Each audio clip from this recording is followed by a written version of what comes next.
Once I did a walk around on a jet that looked perfect from the outside. Clean, polished, exactly what you wanted to see on the ramp. But once my first officer and I got into the cockpit and started running our pre-flight checks, we found a fault that could have changed that flight completely. The aircraft looked strong. The instruments told us a different story. Investing works exactly the same way. Some of the most dangerous instruments I have ever seen looked great from the outside. Strong brand, raising prices, management team on every magazine you could imagine. But when you checked the underlying systems, the pricing power, the return on capital, and what the competitors are actually doing, the advantage wasn't there. Today, we are talking about how to tell the difference. This is the Moat Test. This is Captain Pierce. Welcome back to SkiesCapital. Think clearly, invest better. I know I've spent time looking at a company, admiring the brand, reading the headlines, and convincing myself that well-known name must mean a defensible business. It doesn't. Let's go. So what exactly is an economic moat? The term comes from actually Warren Buffett. Just as a medieval castle has a moat to keep its attackers out, a business has a moat to keep its competitors from destroying its returns. The wider the moat, the longer the company can earn above average returns on your capital, and the more durable your investment thesis becomes. Here's a definition I want you to hold on to. Structural competitive advantage that protects a company's profits and returns on capital from erosions by competitors for a sustained period of time. Notice two words there, structural and sustained.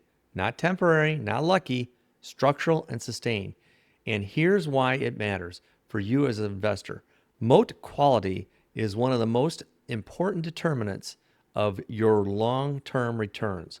A wide moat can justify paying a premium. It can protect your thesis from quarterly disappointments. Without a moat, even a cheap stock can be a trap because profits will eventually revert as competition intensifies. Let's give you 4 reasons why a moat determines long-term returns, not just theory, but in actual numbers. 1, durable return on capital. Wide moats allow companies to sustain returns on capital well above their cost of capital for years, sometimes decades. This is rare. It is enormously valuable and is exactly what separates a great long-term investment from a good-looking one. Visa has maintained an ROC above 30% for decades. The network is the moat, and it compounds. 2, pricing power. A moat often shows up most clearly as pricing power. The ability to raise prices without losing customers is one of the strongest signals of a real durable advantage. If the company cannot do that, you need to understand why. Apple raises the iPhone almost every cycle. Customers upgrade anyway. That is pricing power in action. 3, valuation justification. Moat width determines what premium a business deserves. A wide moat justifies paying more. No moat means even a cheap price may not represent a real value because you're paying for earnings that may not be there in 5 years. Coca-Cola has traded on a premium for decades. The brand moat justifies it. Generic Coke has never threatened it. Now here's a practical test. 4 questions. Run every company you're considering through all 4. Question 1, can you name the source? The brand, the network efforts, the switching costs, the cost advantages, scale. If you cannot identify a specific source, if the best you can do is say they are a great company, the moat may be imagined rather than real. Being large or well-known is not a moat source. Question 2, does the pricing power exist? Proven in the numbers, not in the narrative, in the actual historical numbers. Has the company raised prices over the past 5 years without a meaningful volume loss? Sustained gross margin expansion is clearly a financial footprint of a real pricing power. Question 3, have returns on capital stayed high across cycles? ROIC consistently above 15% through economic downturns is a strong evidence of a real moat. If returns collapse during stress, the advantage may be cyclical, not structural. Those are very different things. Question 4. Would a well-funded competitor struggle to replace this? If a competitor with unlimited capital can match the advantages within 18 months, it is not a durable moat. A real moat takes years, often billions, just to attempt to replace it. Think about that standard carefully before you call something a moat. Now let me show you what a weakening moat looks like before the market figures it out. 4 warning signs. Red flag number 1, margins shrinking as revenue grows. Rising revenues with falling margins is a signal of competitors are forcing price concessions. A real moat should allow stable or expanding margins over time. Top line growth that costs you margin is not a story you want. Red flag number 2, pricing cuts required to retain customers. If the company lowers prices to hold market share, pricing power is absent. That is one of the clearest signals that the moat is weaker than the narrative suggests. Check the pricing history carefully, not just the earnings call language. Red flag number 3, returns on capital drifting lower over time. A slowly declining ROC over 5-10 years is often more dangerous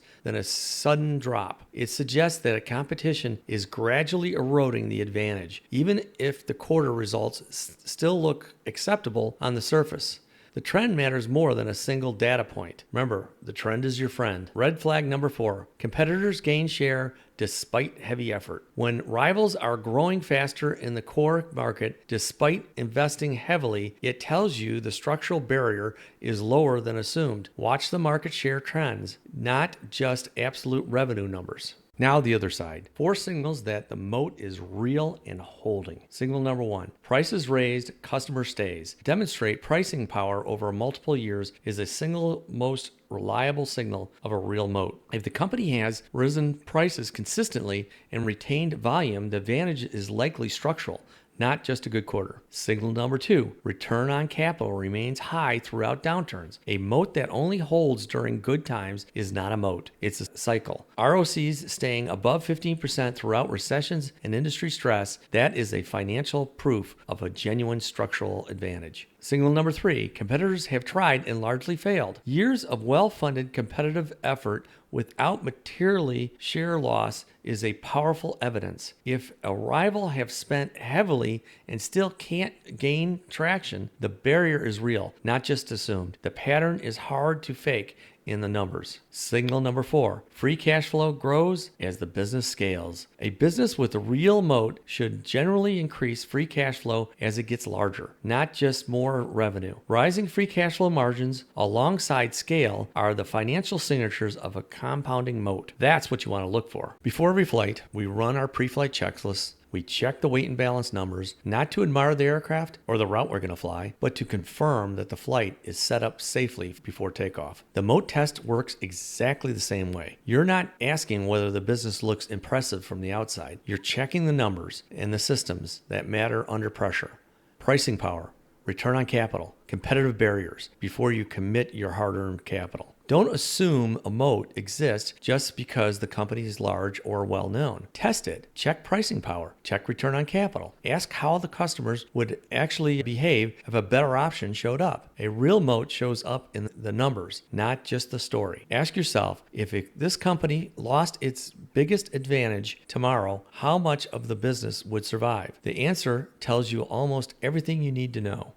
This has been Captain Pierce with SkiesCapital. Think clearly. Invest better. See you on day 4.